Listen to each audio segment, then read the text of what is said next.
Masuk berita pertama, tawuran antar bujang makin marak terjadi di Kota Palembang. Jeru tawuran yang terjadi di Jalan Soekarno-Hatta, Kota Palembang, 14 Oktober 2023 sekira jam setengah 3 dalu.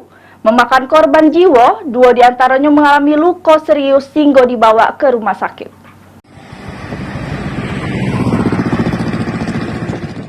Tawuran antar bujang terjadi lagi di Jalan Soekarno-Hatta, Kecamatan Ilir Barat 1, Palembang, sekira jam 2 dalu tadi, ini memakan korban.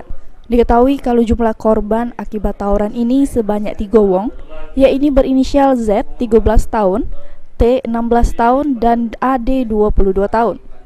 Si korban meninggal dunia, sedang kedua lainnya sempat dilakukan perawatan di Rumah Sakit Siti Khadijah. Dokter Rumah Sakit Siti Khadijah, Dr. Amalia Dinanti Fadilah ngungkap korban dibawa ke rumah sakit sekira jam setengah 4. Sementara untuk kondisi korban dewek, salah sikoknya sudah meninggal dunia, sedang kedua lainnya sudah dilakukan perawatan oleh medis pihak rumah sakit. Jam berapa Mbak ini dibawa? Setengah 4 ya, dibawa di sini setengah 4, dibawa sama teman-temannya yang ikut dari tawaran itu 3 korban yang sudah disebut sama. Kondisi korban sendiri?